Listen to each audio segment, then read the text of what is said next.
Hi, sir. Good evening. So all the students who are joining us here, quickly start dropping your queries in the Q&A. We would start the webinar in like 4 minutes. Our panelist is already there. So we are just waiting for all of you to quickly drop your queries. Hi, Aditi. Good evening. So good to see all of you who are joining us here. So I want like all of you to quickly join in, and we would start the webinar sharp at 5, right? So let's see some queries coming in from all of you in the Q&A section, right? So just drop your queries regarding the session in the Q&A and not in chat. But if you have any query you want to ask apart from the session, if you want, if you have to say something, you can just drop in the chat, right? So let's see, let's have some conversation here in chat itself. I just could see one single message coming from Aditi. I hope you all are excited for this session today. Swarna, drop your query in the Q&A, please. I would definitely take up all your queries with sir. But let's see how excited all of you are to meet Patrick sir today. I'm sure a lot of you, the CAT aspirants, have heard about him or have watched his videos, or some of you from, from the same city might have known him or are from the same academy. So let's just share some excitement about this session. And I think since we had shared the entire information about this session, so you must have researched and Googled about him, like who is Patrick D'Souza, right? Hi, Ishita, good evening. It'll be good if you can drop your queries in the Q&A section that you see there. Right? It'll be great for us. We could pick up your queries. Swarna Birla from Indore. That's great. Most welcome on the session today. So I'm just waiting for all of you to like quickly join in, and like within 2 minutes, we would start off the webinar, right? So I would love to see like who all have joined, from which cities are you watching this session live, and I've registered on Shiksha's platform. Also, I hope you all are following us on LinkedIn as well, right? Because we are updating all our information on LinkedIn, Facebook. So I'm going to share all those links with you all. If you haven't, please follow us on Instagram, Facebook, LinkedIn, and subscribe our YouTube channel, right? And we are also there on Twitter. So I'm going to share all those relevant links with all of you so that you don't miss out on any information with us, right? We'll be, we do put up all the relevant information for webinars, upcoming sessions, and every information on our social media handles. So it's very important that you follow us there. Good evening, Khushi. Khushi, regarding details about CAT, it's there on Shiksha's page. I would share that also with you, so don't worry. Yeah, I'll share all that information with you all, right? I have those information here. So regarding any notifications, we have pages. I'm going to share that. So please do follow us on our social media handles, right? To be aware. Omkar, good evening. Hope all of you are doing good, keeping safe. Please share your queries in the Q&A, right? So I'm dropping off all the important links so that you don't miss out on anything and be updated with all the relevant information and different sessions that we are organizing. Okay, shall we start? Are you all there? Ready with your queries? So I've dropped off all the important links. So probably this would be of great help to all of you, right? So I think we can start off. Yeah. Sure. All right. So welcome all of you to another very interesting and amazing session on Shiksha.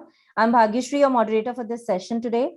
And of course, we know the topic for today's very interesting session is how I cracked CAT with 6 times with 100 percentile. And not me, it's about Patrick sir. I'm sure you have followed him. I'm sure a lot of you know him. You might have researched about it. You might have Googled about him, but we have put up the social media creatives where he did where we also posted up a video from him where he has asked all of you to join us here on live. So I'm sure a lot of you have researched, have read about him on articles.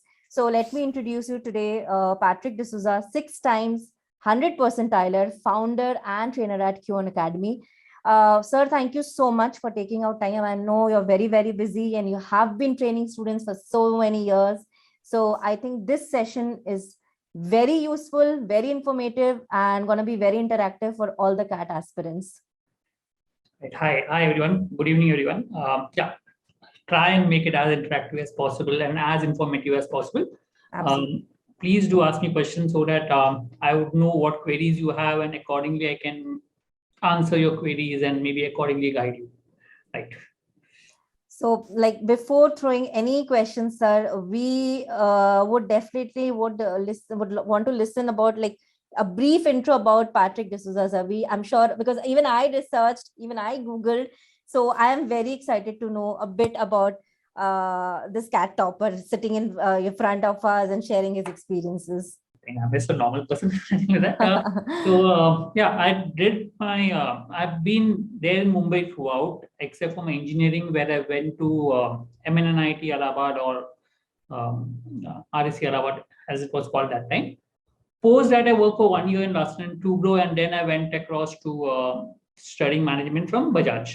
Passed out in the year 2000, JBIMS, and a couple of years worked in some industries, started into the industry of teaching students from the year 2002 onwards. So yeah, so it's 20 years now. Yeah, so yeah, that's where it is. And yeah, so in the last 20 years, we've been training students for CAT and the other entrance examinations. So fairly know the industry as such, know what it is, how it is, what is required to crack the CAT. So yes, we'll be able to guide you hopefully in the best possible manner. Absolutely. So you have been guiding students, and you have been you yourself did appear for CAT 6 times, and you scored 100% score. So, I mean, what kept that thing going? I mean, was there any reason for you to, sit for CAT and crack it? And, were you trying to be in that pace and gain that knowledge that I should be updated with all that is happening in CAT and I should be able to train the students? It helps to write the exam. Okay, but let me start with when I started training students. I was teaching students for CAT. I had students who were good, but they would, and my problem was my methods were quite different from others. So I used to solve questions in a little different way as compared to others. So when students used to come to my class, okay, and I used to teach them a different method, then there was always this question: will this method work or not work? That was the question which was always there. And so I said, yes, it works always. Now, how do I prove to them that it works? One way to prove to them is, yes, I sit for the examination and try to work on, yes, it works. So, yes, I had a situation where there were a couple of students who got back to me and said that, I mean, yes, this is your method, but I don't think it may work because this sounds too easy for CAT, or this sounds too different for CAT and doesn't work on that. So at that point of time, I didn't have anything like I was a pastor of Bajaj, which is not a IIM, so I didn't have a tag in place. I couldn't tell them anything regarding, yes, this works, not works, except that, yes, the scores of my students were good. So that's the reason I started writing the examination, just to find out whether the methods work or not. I mean, it's good to teach in theory, but it's also good to understand whether the applicability of the theory which I'm doing in the examination point of view. That's the point I realized that, yes, writing the examination of CAT is not only about the knowledge that you have, that you put it across. The CAT examination also has a lot of factors like psychology, strategy, etc., which makes a huge difference in the examination. And to understand that, writing the examination and trying to modify how you write the examination helped for me to learn as to what works, what works in the exam, what doesn't work in the exam, which in turn helped me to maybe teach my students this thing works, this thing doesn't work. So normally when you teach students for the CAT, or when students train for the CAT, one aspect is learning the methods or how to solve the question. But I've seen a lot of good students who have not been able to perform in the exam purely because psychologically they come under a lot of stress. Because CAT is a little different exam from all the other exams. CAT is more of a thinking exam. You have to think on the spot.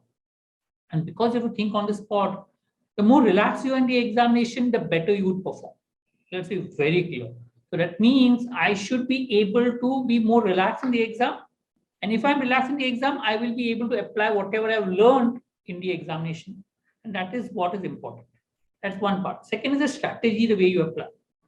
Now, the way the CAT is designed is that hardly anyone can solve all the questions anyway. I mean, most of the students end up maybe solving half the questions which are there, maybe a little more than half, even the good students. So that means if I'm going to crack the examination, the key is not about ability to solve all the questions, but it is about ability to solve the easier question, identifying easy questions and then solve. What a lot of students do mistake is they end up trying to pick up difficult questions and solve, which ends up wasting a lot of time, which doesn't make sense because the CAT is designed in such a way that a person needs to understand which questions are easy, which to pick up, and which questions are difficult, which to leave. So the moment you're able to pick up the easy questions and solve in the exam, you will tend to do better. And that is also what you need to learn when you're preparing for the CAT. So that means preparation for CAT is not purely knowledge-based, that I want to know how to solve English or be a master of English or how to solve maths or DILR, but it is about both strategy as well as psychology that makes a huge difference in terms of your scores in the examination. And that is where you need to, prepare accordingly. Absolutely. I think that very well explains. And yes, I could see their questions popping up, like preparation and everything. Right, we'll start picking up your questions. I know you're eagerly waiting for sir, and you want suggestions and feedbacks. Okay. So just coming to let's just start like about the preparation. If we talk about the strategies, I'm sure they have time, maybe they have some months to go. Like what should be the ideal preparation strategy that of course you did follow, and those, I would say, the hook points that really worked for you and that you think is quite beneficial for all the CAT aspirants ahead? There is no ideal strategy for everyone. Each student is different. So automatically the strategy followed by each student has to be different from the others. What is important is you need to keep on experimenting with regards to the strategy that is there. So I'll just break it up into, let's say, I want to prepare for the examination. How do I go about preparing for the exam? That's the first part of it. Now, I saw a few questions saying that, okay, is it too late to start preparing for the exam, or is it, etc.? It's not too late. I mean, you have ample of time to prepare. Okay. People have started early. Most of them, they try to procrastinate preparation, and they're the same level as what everyone is right now. There is no great advantage if you start very early and you start late. What matters in your preparation is how you prepare for the examination and how regular you are with your preparation. Okay, that is more important. So as and when you come closer to the examination, the discipline that you bring into your preparation becomes more important than anything else. So if you're disciplined and you can be regular with your preparation, you will tend to do well in the examination. And therefore, you need to have a plan, written down plan, and try to follow it. There is always a case, I'm sure people who are preparing for the CAT already, there's always a case where you find that your plan is not going as per what you actually, your action is not as per your plan. It could be possible that you make a plan on a day that I'm going to do so much, but actually what you perform was less than that for multiple reasons. Or there was some distraction that came in, like a wedding or something, and you got distracted and you cannot come back to your preparation. It's very common. It's very common to get demotivated during your preparation. What's important is that to come back to your preparation. That means if I have a gap, I need to come back and say that, okay, what is gone is what is gone. Let me replan what is time is left, and let me start writing the examination. Preparing for the exam. That's very important. The reason why students do get demotivated as far as CAT is concerned is because even the actual exam, most of the students can solve only half the questions which are there. Majority, 90-95% students can only solve half the questions which are there in the examination. So during preparation time, it's very common for students to not to get the answer when you're solving it. Because when you look at the WhatsApp groups and when you look at the other places to prepare, you have all this difficult sum that people post. Oh, I have a doubt in this. You try to solve it and you realize that you cannot solve it. And you feel, oh, I cannot solve a CAT, others can solve it because others are posting solutions. And then you get demotivated. Very common on that. I've seen this demotivation factor even among, students who have really scored well. I had a student who 1 month before the exam came and said that I cannot do mathematics. So maths mein se nahi hoga. Simple as that. He said that I feel others are better than me and I'm not good to. And he ended up scoring a 99.9 percentile. Everyone gets demotivated at some point of time in the exam. The key to crack the examination is to come out of this demotivation and replan and then prepare, no matter at what point you are. I've seen people giving up preparation, say 4 months, 5 months for the exam, saying that, oh, my mock scores are coming negative. Will not happen. Give up preparation. But they did come back afterwards and they did prepare well, scored a 95, 96 percentile, got into MBA, got to good colleges. The key is to come back. I mean, to always come back with whatever level you are, re-prepare, form a strategy, and then go ahead with it. That's what CAT is all about. So that means it is not about spending 10 hours a day that will matter. It's about being that regular 2, 3, 4 hours, whatever you spend every day. That will make difference in your preparation, and that will make difference in how you go about it. One more important factor in preparation for CAT is you need to focus on your weak area. Okay. Just because there is a 1 hour time limit, you need to focus on a weak area. That doesn't mean that if you're not good at your weak area, you cannot crack the CAT exam. Nothing like that. I mean, I'll give you a couple of examples. Now, the weak area normally comes in place for quant. A lot of non-engineers or even engineers feel that they're not good at quant. Okay. And if they're not good at quant, then they feel that, okay, they practice, and they can't improve on it. And then that frustration builds in that everyone can solve quant, but I can't solve it. So in that point of time, it's important that you step back and say that, okay, I'm not going to solve a lot of questions. Let me solve just 2 or 3 questions in the exam, not more than that. Start with one small step and then work on it. Just to give you an example, I had a student, as I said, scoring negative marks in the quant section. She should solve, but everything used to go wrong. Frustrated, gave up the preparation. She decided to join any college which came up, which did not have exam. Then we try to convince her, saying, okay, give 1 attempt for CAT. Forget everything, just give 1 attempt for CAT and just write the exam.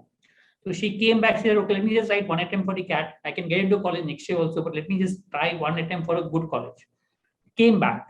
Then she started saying that, okay, in the examination, in the CAT, I will just try to solve 2 or 3 questions, not more than that. She started with that. Okay, she scanned the whole paper. In the entire time, she only solved 2 or 3 questions which she got correct. So she started getting positive marks. From the negative marks, she started getting positive marks. So once she started getting positive marks, then she looked at next benchmark. Okay, now I'm getting positive, though it is just 5, 6 marks. Let me look at 10 marks or 12 marks. So I need to solve 2 more questions. So she started again preparing, again saying, okay, let me solve a few more questions, let me build a few more concepts, and so on. So that's how she went about doing about it. In the end, she managed to score an 80 percentile in the quant section, which is required for the cutoff. 80% is not very great, but she managed to score very high in the verbal section, got an overall 95 plus percentile, got a good college. Okay, top 10 college. The key is whatever your weak area, you need to try to clear the cutoff, and so that you can overall balance with your strong area and manage to get into a good college. One more aspect is that understand there are a few colleges which doesn't have sectional cutoffs, like the IIM Rohtak and MICA, IIT Delhi. They don't have sectional cutoffs. So that means even if you get less marks or maybe even negative marks in a section, or say 0 marks in a section, you still have a chance of getting into these colleges, provided you scored well in the other sections. So don't get demotivated just because your one section is weak or you are not able to do it. Persist, keep on trying doing it. It will work somewhere or the other, and that is what will help you with regards to exam. CAT is all about persistence. The more you persevere, the better it is for you to higher chance that you crack the examination. That's how it works. Right, absolutely. Thank you, sir, for that wonderful explanation. I'll just quickly come to some of the queries that I could see here.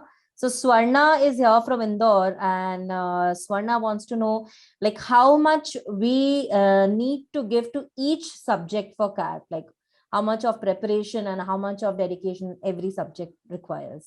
Again, I said there's no specific time. You need to give that minimum amount of time where you understand your fundamentals and you practice further.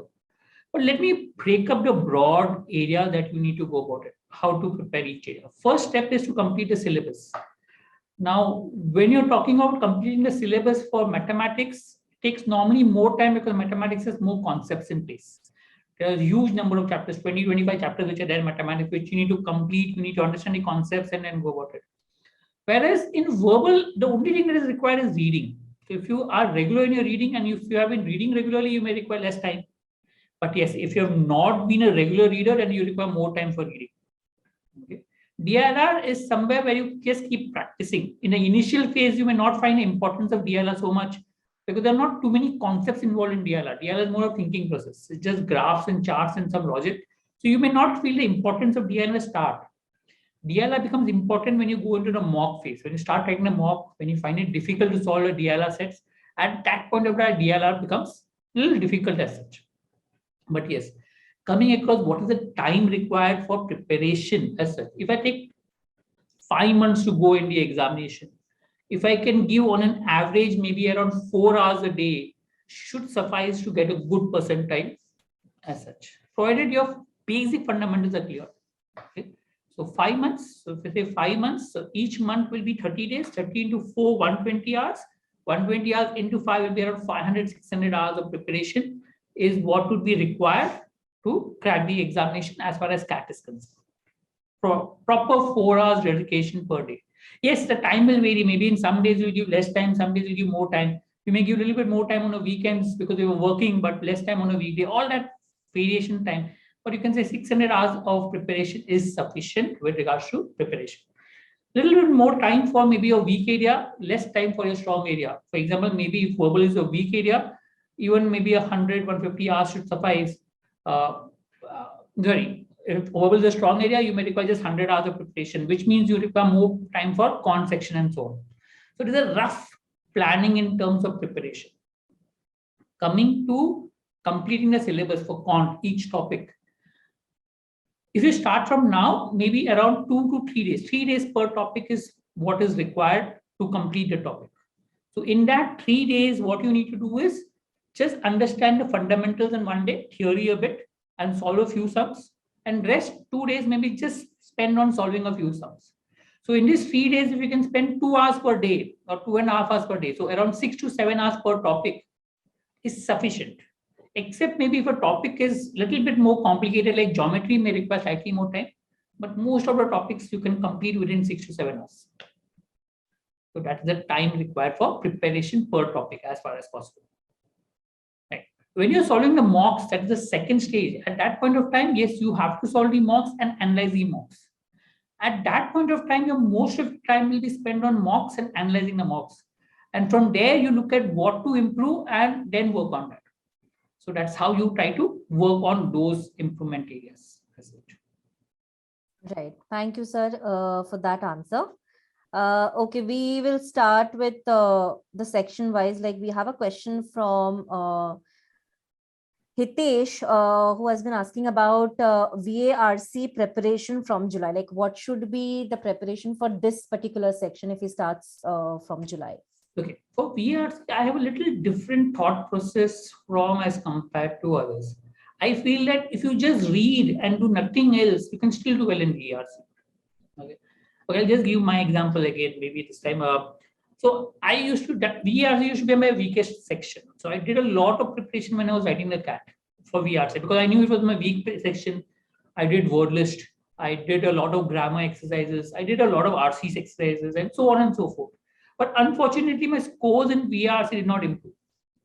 Okay, whatever reason. I practice. CAT is not about purely practice. It doesn't mean that you practice more, your scores will improve. It is the right way of practice that is important. So over a period of time, when I started writing the CAT later on, my scores in VARC improved. I didn't do anything in between, nor I practiced. I didn't do anything. So I went and analyze that why did my score improve? I mean, there should be some reason my scores improving when my scores were very low and etc. So realize that during this period, I had created a good reading habit. I used to read regularly. Now, this is what I also learned from my students also. So if they have a good reading habit, you tend to perform well in the examination as far as CAT is concerned. Because if you look at a CAT exam, 70% of the verbal section is the reading comprehension section. Even the rest of the sections somewhere based on reading. It helps. So if you have a good reading habit, you can definitely do well as far as the reading VARC is concerned. Even if you don't solve RCs, you don't do anything else, just do reading, have a good reading habit, go for the examination, you will tend to do well. Now, what do I mean by good reading habit? A good reading habit is somewhere where you read with interest. If you can read with interest, you will automatically create a good reading habit. So therefore, I normally tell students to start reading something that they enjoy reading. For example, I used to read editorials of newspaper, but I also used to spend a lot of time on reading books like Harry Potter, or PG Ward or something which I enjoy reading, fantasy novels, etc. So you should maybe pick up the novels and read the whole series at one point of time.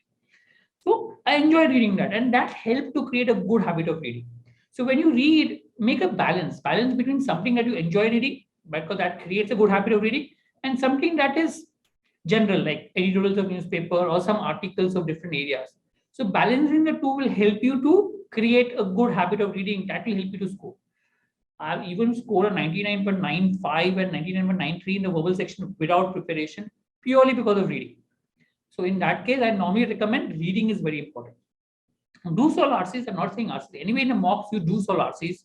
Do practice parajumbles and verbal. It's important. But nothing beats reading. So don't think that if you keep on practicing, you will improve your scores. No, you have to create a good reading habit. That will form a base to score better in verbal. So that means if I start reading, working from now onwards, you ask me what to do, I would say read. If you already have a good reading habit, half an hour reading every day is sufficient. If you don't have a good reading habit, then minimum 1 hour of reading every day is what I would recommend till the examination. Normally 3 months is sufficient to improve your reading habit. But yes, minimum 1 hour per day of reading is what is advisable and recommended as far as CAT is concerned. So just adding on to that, sir, like they are all also asking, like, is there any particular reading resources for this section and any particular newspaper you would like to recommend them? Okay, let me just go with the sequence. If you just start your reading, you just started your reading habit, I would say start with something that you enjoy reading. It could be, suppose you are a sports fan and start reading about more of sports. If you like reading crime, then pick up novels of crime and read. If you don't have any specific interest, then maybe one good source would be autobiographies. Like there is a shoe dog, Nike, there is a Steve Jobs autobiography. Pick up those. They're quite interesting and you will get interested with business also by reading those. So pick up autobiographies and read, and that will help you for your interview stage later on. So first step is to start reading something that you can enjoy, something that you can relate to, and go over it. Slowly, as when you're reading that, I would recommend start reading editorials of newspaper. The Hindu, maybe the Times of India, the Indian Express, whichever, the editorials of paper, start reading 2 articles per day. Okay, just a little bit, don't overdo it. Just a little bit of habit of create reading. So read 2 articles per day just to create reading. Once you do that for maybe half a month or 1 month and you've got used to it, so slowly move on to the business newspapers, editorials. So business newspaper, they're slightly more tougher because there's more economic languages, etc. A little difficult language, but move on to business newspaper because there are times in the RCs where one of these passages are based on business and management, etc. So move on to business newspapers. Once you do that and you got a habit of it, then move on to reading from diverse sources. There is a website called aldaily.com, alphabet and letters daily.com or aldaily.com. Aeon is a good source, but aldaily.com has articles from various sources. So if you can pick up one article per day and read from various sources, that will help you to broaden your reading. So this is the stages. Read what you enjoy first, move on to business, normal newspapers, daily newspaper, then move on to business newspaper, and then move on to reading on diverse topics. Reading on diverse topics, aldaily.com is a good source. There you will get many links to different websites, etc., which you can read from. Absolutely. Thank you, sir, for that answer. Okay, coming to Ishita's question. Sir, could you please explain the percentile system? Like how many 100 percentile achievers can be there? Okay, that's an interesting question. Then normally, as now there are 10, around 10, 100 percentile every year. So percentile is basically percent of students who scored below you. Okay, so technically there is no 100% technically. But what I have done is anyone who scores 99.995 plus, they make it 100. Yeah. Because there are 2 lakh people giving the exam approximately. So based on that, a 99.995 plus is basically 10 students. So that means that 10 students, the top 10 students are normally given 100%. That's a tentative approximate. Okay. Percentile, purely to tell you, is the percent of students who have scored below you. That's how. So they calculate how many of the students have scored below you, divide by total number of students into 100, will give you the percentile. That's the calculation. So if you're an 80 percentiler, which means 80% of students who are given the exam have scored below you and 20% have scored above you. That's how it goes. So I think Ishita, you've got your answer, right? Okay. Harshal is asking, can we go to IIMs by low, that is 70 academic score? Yes, I mean, if you look at a lot of new IIMs, etc., don't have this academic scores as a part of their cutoffs necessarily. The older IIMs, A, B, C has, L has, and there it will be very difficult if you're a general category student to get into a college below 70% or etc. But yes, a lot of new IIMs you can definitely get through if you can do well in the interviews. So I've had students who have scored less than 70% and have got into this new IIMs. Good. The new IIMs are really good. They are getting good placements, and I'm sure with a good CAT score and with an average academics, it is possible to get into a new IIMs. Every IIM has a different weightage for academics. So you'll have some IIMs which has a higher weightage for academics, some IIMs which has lower weightage for academics. So that means there is always a chance of getting into a college with the lower, where there's a lower weightage for academics and getting admission to it. Right. Thank you, sir, for that. Okay, Shreya, coming to your question, how to improve the volatile mock score. Also, people say 2 mock test series are ideal for practice of mocks. But my question is whether 1 mock test series will suffice, or should I join another test series? Okay. My normal recommendation is solve questions from different sources of different mocks. You need not join the mock test series. If you can just get questions from them, you don't even have to write as a mock, 2 hours or 3 hour mock. You just practice those type of questions. The reason being is that every classes has their own thought process regarding CAT, and the way they design the paper is quite different from the other class. For example, okay, let me say a top 3 class, the time, CL, and IMS. It is known that time, the mathematics paper is more, formula driven. It doesn't come so much formula driven in the examination. So a little different as compared to maybe the CL is more to do with, much more to do with logic, the quant section. So that means if you look at a quant section of the time paper and a quant section for the CL paper is comparatively different, because they have a different idea with regards to CAT, and therefore they design the paper differently. So there's no harm in practicing 1 or 2, questions, some questions from the time paper and some questions from the CL paper. You need not write it as a mock. But my suggestion is we have 3 or 4 friends who are there. Each of them can join different mock papers and then share the questions. So that will help you to get good practice from different sources which are there. So yes, it is helps if you can solve questions from different mocks, from different classes, but it need not be that you have to join different mock papers. 1 mock test series, if you join, is sufficient. Normally, the questions from other mock test series, it is available online. So if you just pick it up and just solve, that could help. Or maybe, as I said, if you have a group of friends which are there, you can share the mock test series, 1 joining 1, 2nd joining 2nd, and 3rd joining 3rd, and then sharing it. That could also do. Okay. All right. Coming to your question, this is from Kashish.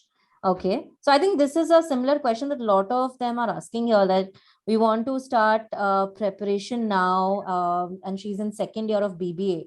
So she's confused to whether start by myself or get into some online classes, because of course coaching centers provide good study material. So I think we had the similar questions from a lot of them, like, can they self-prepare or should they enroll in online classes or coaching centers? I mean, if you're still in the 2nd year, then you can always experiment. You can always start on your own and then decide later on whether you want to join a coaching class or not. There's no harm. Right? For people who are writing CAT now 22, you don't have much time. For people who are joining CAT 23, you can experiment. So that means you can pick up the material which is there, either pick up material from bookstores or pick up any coaching class material, start preparing on your own. Okay. See if you're able to cope up. If you're able to cope up, great, go ahead with it. If you feel no, I require a coaching class, then join a coaching class. I mean, that's how it works very clearly. It's again on an individual basis. There are people who can study on their own and do well and still get a good percentile. I'm not saying no. So there are a lot of students who do that. But there are people who require coaching. I mean, they feel that they require hand holding or something which is required to learn. So there are different people who are allowed. So if you ask me a question saying, is it possible to crack the CAT without coaching? Yes, it is possible. Definitely. There are students who do that. Whether you will be able to crack that, you will have to decide. So you have to find out whether you can prepare for CAT without coaching. You can be disciplined and be regular. Great, go ahead and study. If you feel no, you require hand-holding and mentoring and guidance on a regular basis, then you can join the class. That's how it works. So it's a very individual-based question. You will have to take a call based on your background. Right, absolutely. I think that will help a lot of you. I think Mohini, you also had a similar question, right? Okay. Coming to Astitwa, okay, he's pursuing BCom right now and have decided to do MBA after graduation. So how to start preparation and what are the key areas? So I think Astitwa, this entire session is about CAT preparation. So just be with us throughout the session and you will get to know how you have to start the preparation and what are the areas. I think sir is already talking about that since the beginning of the session. So just keep a tab, and if you want to note down certain things, just go ahead and do that, right? Okay, some of them, sir, are also targeting CAT 2023. And like we got this question from Payal, who is doing BCom honors from Kolkata. So she says that I'm targeting for 2023. How tough will it be for a BCom student to get into an IIM? It'll be easier than an engineer to get into an IIM. Okay, what happens for a BCom student is that the cutoffs are comparatively lower. Okay, I'll give you an example. This year, one of my students, he got into IIM Indore with a 95.3 percentile. Okay, BCom, BBA student as such. So 95.3 percentile, engineer will not even get a call at 99 percentile from IIM Indore. That means if you're from BCom graduate or a non-engineering graduate, you definitely have an advantage because the cutoffs for the various colleges are much lower as compared to, so this guy was a fresher out of college, just graduated, and certainly got into IIM Indore. He didn't expect to convert because he had only 95.3 percentile, male, didn't have any experience, all that was negative against him, but he still converted it. So that means that it is possible to convert and get into a college even with a lower percentile if you are from a non-engineering background. Unfortunately for engineers, it is a little more difficult because the cutoffs are slightly higher. You require a 99.5 plus in a lot of top colleges just to get a call, and then convert is even more difficult. So yes, BCom honors, be happy. If you're from BA, even more happier because you have higher chance of getting a call with a lower scores. You just have to manage and prepare properly. And sir, what about BSc students? Because I see questions coming here from BSc students also, BSc math students. How tough is it for them as well? It depends from college to college. So every college, at the top college, categorize students in different categories. So a lot of colleges have a separate category for engineers and a separate category for science. So in that case, science students can then go about doing well and in their own category and still do well as far as the interview calls are concerned. For example, IIM Ahmedabad is a separate category for science and separate category for engineers. But yes, others normally club science students with engineers. This is science as a whole. In that case, you're competing with engineers and then becomes difficult. But yes, a lot of colleges may not have a category at all. So in that case, you are open, score well, and then you get into college. But yes, I have known science students scoring a 95, 96 percentile and getting into good colleges, top 10, top 15 colleges. So that means it's possible for you to get into good college even with a decent percentage. Right. Okay. Some of them like might be, working along, after graduation and also preparing for CAT. So how they go about like managing time with their work and, preparing for CAT. I'm sure a lot of them would have been in the similar, phase, like working and studying and appearing for CAT. I understand. When you're working, it is really difficult to prepare. You basically, in the morning, you get up, go to work for whatever 8-9 hours. In some cases, even more than that. And you come back, you're tired, you're exhausted, and you don't have enough time to prepare. Even if you have time to prepare, the motivation to just open the books when you're tired becomes a little bit flat. But that's where your motivation should come into picture. So normally what I say is, some part of your preparation, some small part of your preparation, if you can do while you're traveling to work, or maybe in your work, that could help. The reading part of it. So one part of your preparation is reading articles like editorials of newspapers. One part of your preparation is calculation, mental calculations. One part of your preparation is puzzles. So these are the parts of preparation which you can do maybe while traveling to office or in office. So if you can do that small 10 minutes preparation, that could help you to lower your load when you're at home. Also, when you're at home and you're preparing, I normally recommend don't do it at one stretch. Not possible. If you're tired and you're doing it one stretch, then I would rather recommend that you do some preparation in the morning and some preparation in the evening. So you break up. So suppose you're going to prepare for 2 hours per day. So maybe 45 minutes in the morning before you go to office, maybe 1 hour 15 minutes in the evening when you come back. And maybe whatever you do in the while traveling or something, half an hour, 45 minutes, your 2.5 hours are done preparation for a day. Rest, maybe in a weekend, maybe you can stretch a bit more and study a little bit more and cover it up, whatever is required. Yes, but that motivation to prepare should be high when you're working. A lot of working people who get into the top colleges and they do prepare on a regular basis. So it is definitely possible, but yeah, you need to be regular as far as possible. One advantage for the working people is they have a proper schedule. They know when they go to office, they know when they come back, and they know when they can prepare. Normally, for people who are at home, what happens is they have a lot of time to prepare, so they procrastinate. So one day prepare in the morning, next day prepare in the afternoon, third day they don't prepare at all. So which is a problem for them. So luckily for a working person, they have a proper schedule wherever they can at least plan with based on a schedule. But yes, you need to motivate yourself to prepare. Absolutely. I totally agree to that. Also, just a relevant question to that, like a lot of them, like especially Gia has put up this question that is it advisable to gain some experience of work before appearing for CAT, or straight away after graduation, or you could start preparing for CAT and give your CAT exams?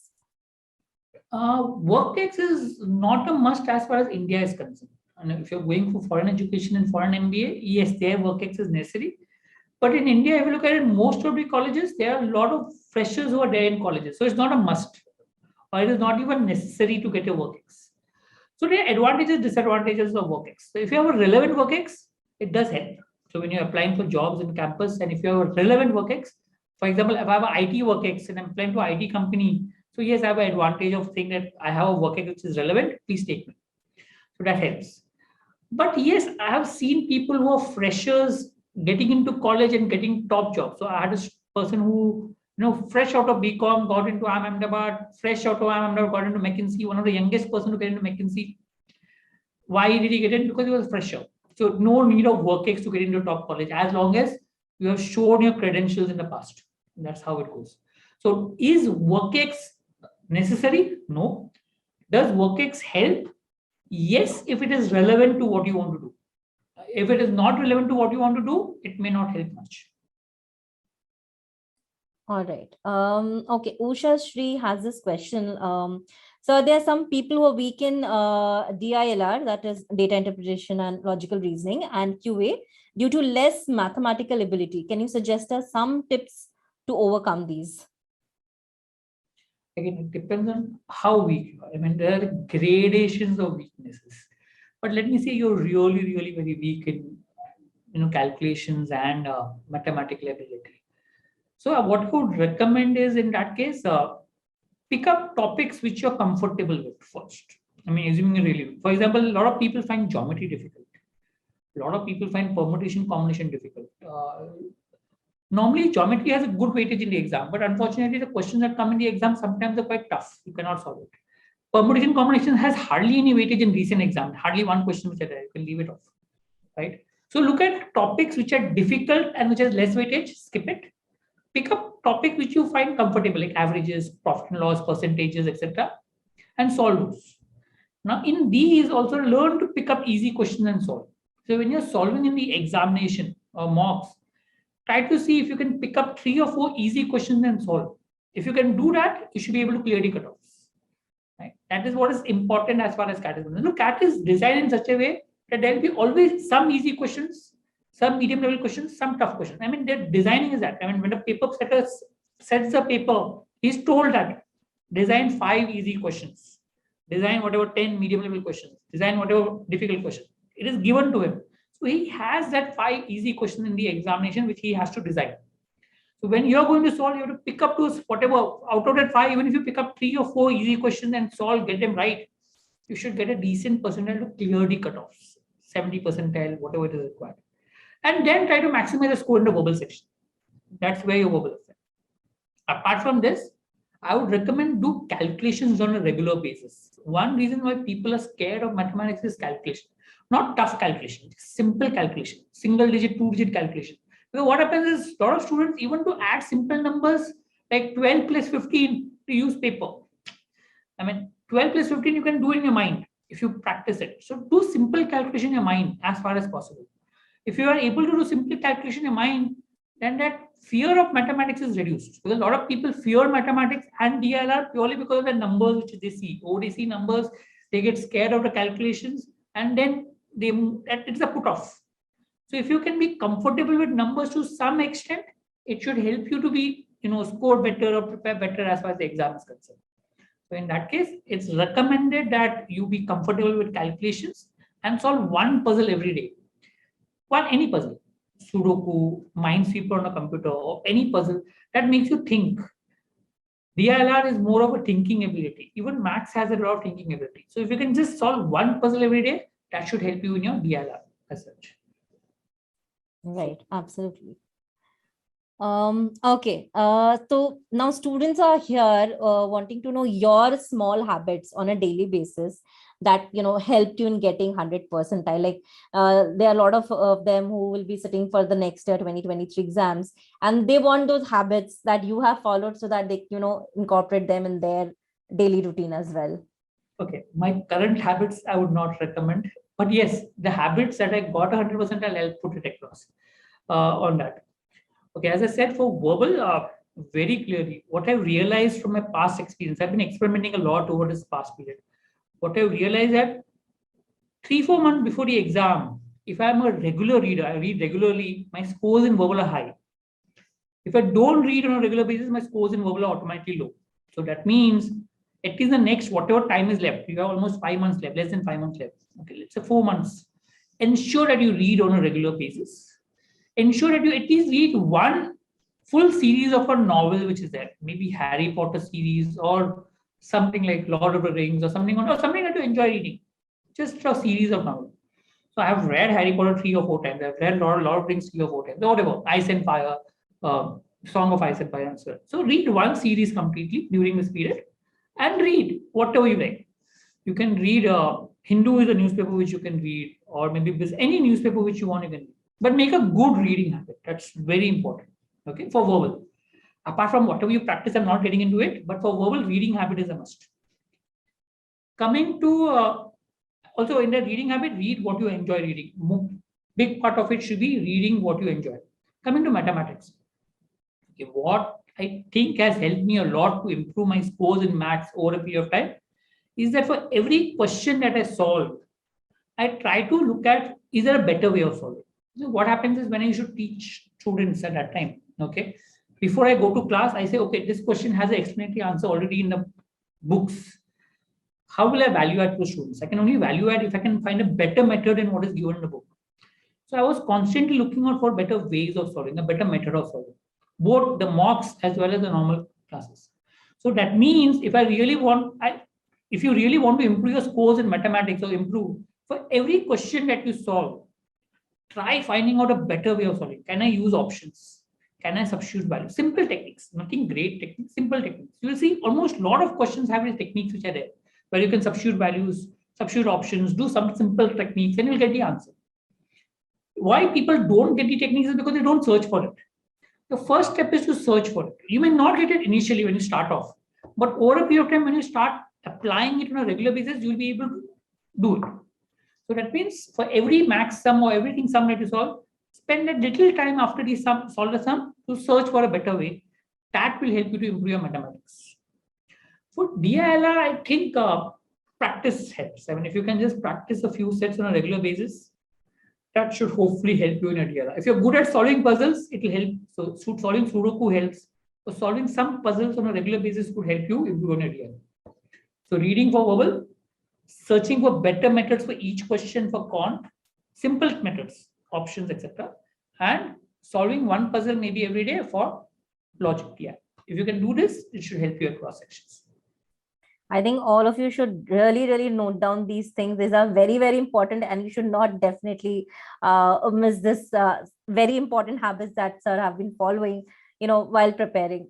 So like for different sections of CAT, would you like to recommend any particular books? Like a lot of them are self-studying or self-preparing. So any particular books for like different sections or different topics that, they can look ahead? Any standard book will do. If you want, I'll list down the book, but any standard book will do. So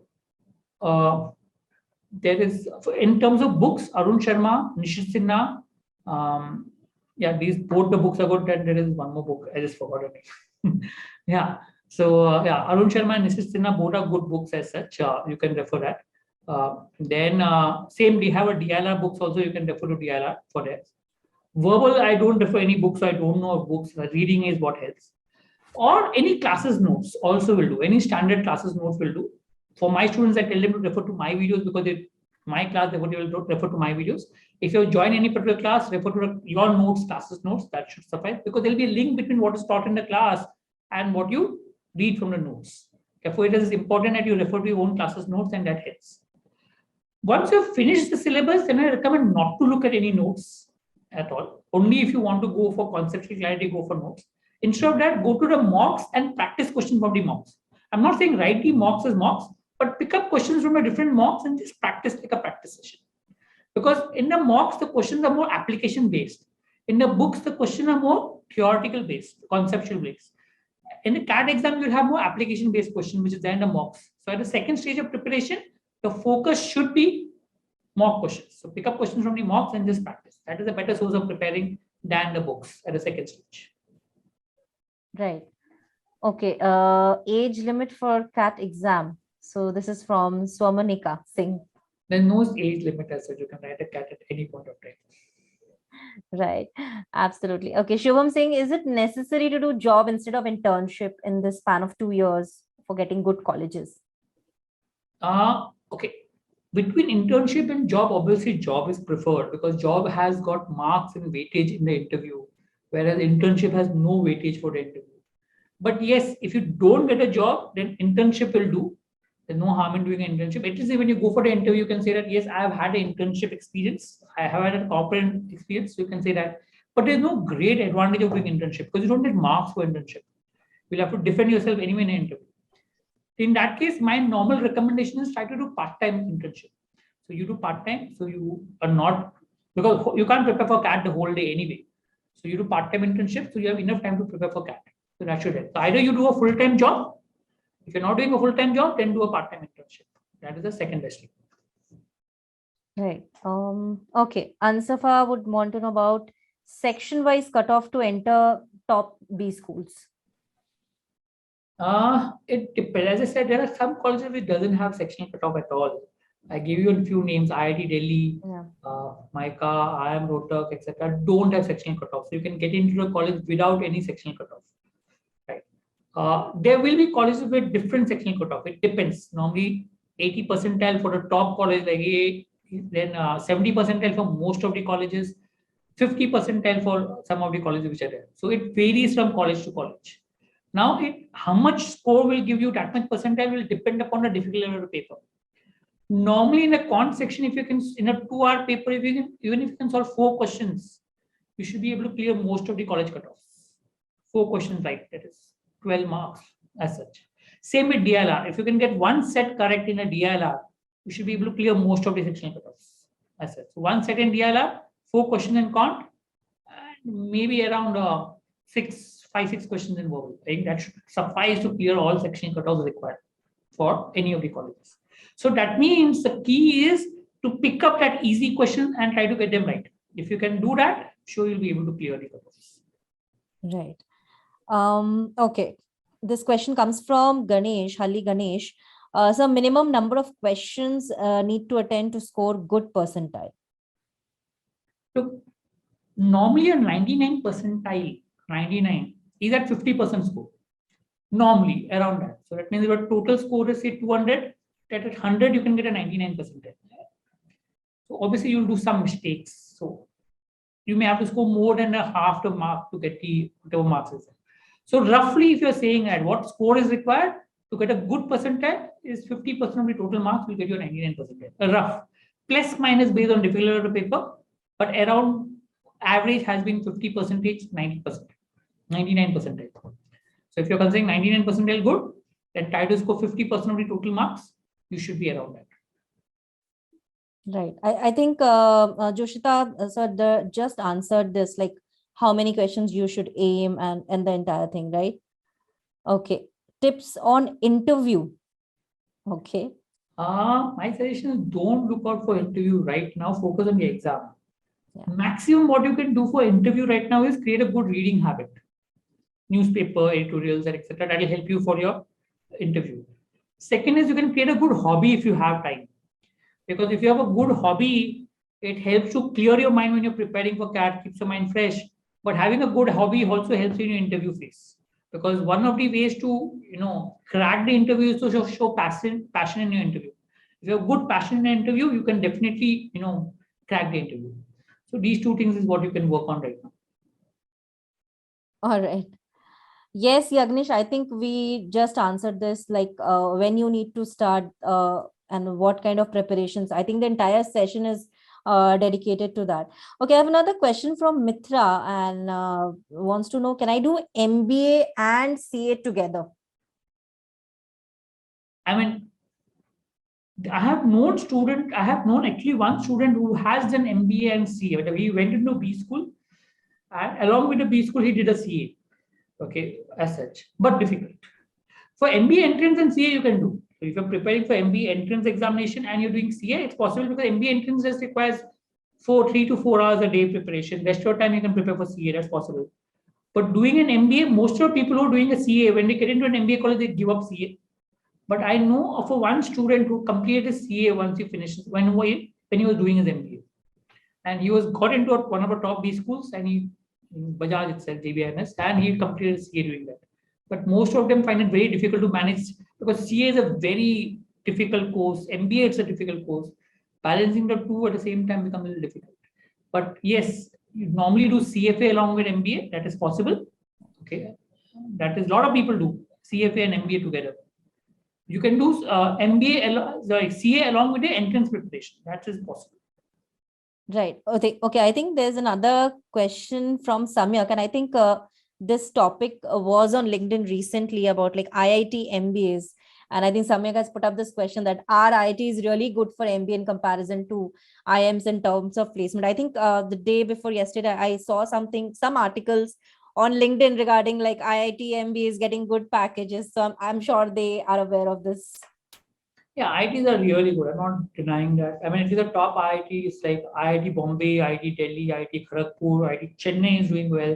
So these are top 4 IITs which are really doing well. The other IITs also do get good placements. Now, what has happened over the years is that IITs have a lower fees as compared to a lot of other colleges. So a lot of students go to IITs because of lower fees. So they get good intake, good students who come in. Yeah. Because they get good students coming in, so therefore the placements end up being good because the companies coming into campus look at, okay, there are good students out here, therefore they keep on coming in. Yeah. So yes, in the recent past, IITs have been getting good placements, and it's a good option to pick up IITs over IIMs in some cases. I mean, specifically in case of operations management, etc., or maybe even finance, IITs could be a good option because that's where they're known for.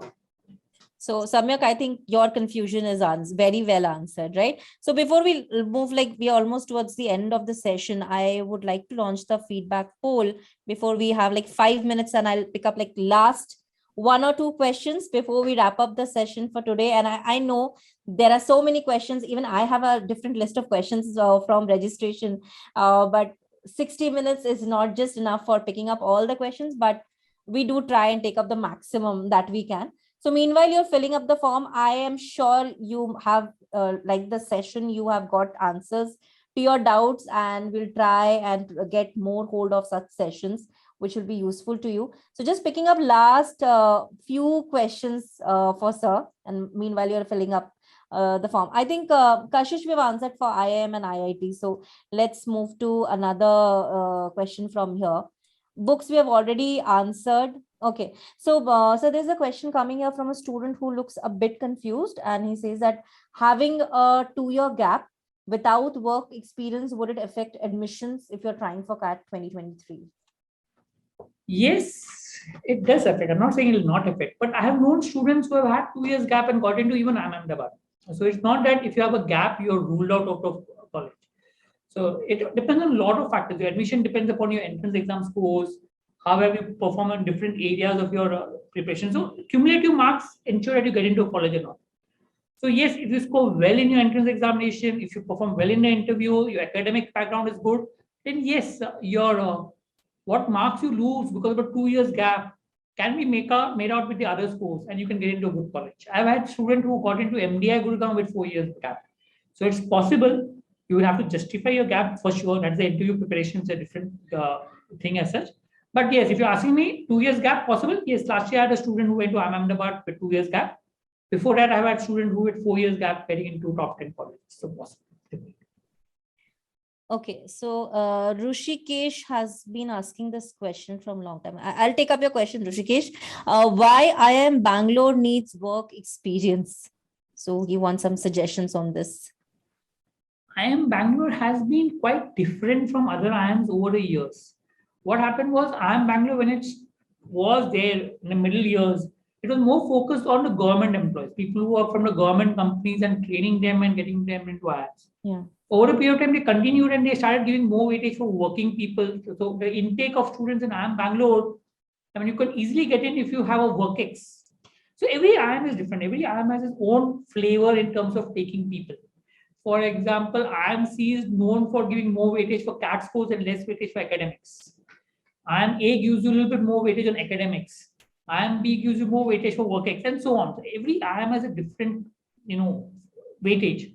So which means that it's whatever IIM you can, if it's possible to get into a particular IIM for as such. IIM Bangalore over a period has been giving weightage for WorkX, but that doesn't mean a fresher cannot get into IIM Bangalore.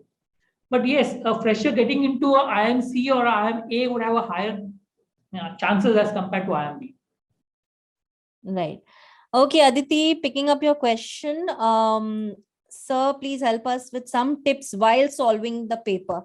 While solving the paper, first of all, don't have too much of expectation during the paper. One cause of stress is that your expectation, oh, I have to score 20 marks or I have to solve 20 questions. That creates more stress. So first of all, avoid having that high expectation out of a paper. Second, important is have a proper strategy in place. So how are you going to solve a paper? So I'll read a question, I'll leave it in 10 seconds. So have that particular, so I will maybe solve in 2 rounds or maybe I'll solve in 3 rounds. Having a proper strategy in place is very, very important while solving the mock. I mean, that will, help you to optimize your whole time that is there. So have a proper strategy in place. It's very important that when you solve the mock paper or the actual paper, you go through all the questions. A lot of people don't go through all the questions. That's the reason it's very important to leave questions which are tough and focus your time on easy questions. Because if you end up spending a lot of time on tough questions, you may not have enough time to solve easy questions. That's how. So therefore, it's very important that you focus on your time on strategy and selection of questions. All right, moving to the last question. Ruchita, I'm picking up your question. Which internships to do before MBA as a fresher? Try to do it in an area which is relevant to you. For example, if you want to do marketing, if you can do digital marketing or something on that, that could help. If you want to do finance, then doing something in the stock market or something could help. So same anywhere. So try to do it relevant to your area of interest so you can justify it. If you have no specific interest, then do any internship, that doesn't matter. Look, you're just doing internship to show that, yes, I have a corporate experience to some extent, and I'm not sat at home and done nothing as such. That's the reason you're doing internship. So ideally do internship that will give you relevant to your field or that will give you enough time to prepare for the CAT. That's all. Right. So I think we have to end our session here. We're running short of time. We have other webinars planned up, so I cannot really extend. But Patrick sir, this session was amazing. I wish we had more time and I could take more queries from them. I know they have a lot of queries. But thank you so very much for sharing all your valuable experiences over the years. Your tips, those are very, very valuable for all these CAT aspirants. And I really wish and hope to have more sessions with you on Shiksha platform. I'm looking ahead to host you again. And all our students would love to hear like all the questions they have. I'm sure these 4-5 months are very important for them as CAT aspirants, and they would love to hear from you. None better person than you. So thank you again for being with us on Shiksha. Thanks for giving me a chance. And all of you, thank you so very much for joining us on this session. I would definitely try and get hold of Patrick sir again on Shiksha's platform and share his experiences. But this entire session would be there on our YouTube channel. We'll be uploading it soon. So don't worry, you'll get the entire video there. If you have missed out any part or any section, you can always go back to those videos. And if you have any issues or you want to connect with Patrick sir or about the academy, you can directly reach out to him on LinkedIn, or you can reach out to us via mail. We'll definitely try and get connected with him, right? So please, definitely, Aditi, thank you for all those feedbacks. I'll definitely come up with all these sessions, and I'm glad you have liked the sessions. So thank you, all of you, and we'll definitely come up with more MB sessions. So do not worry, and all the best. Thank you, sir. Thanks. Don't forget to like, share and subscribe our YouTube channel.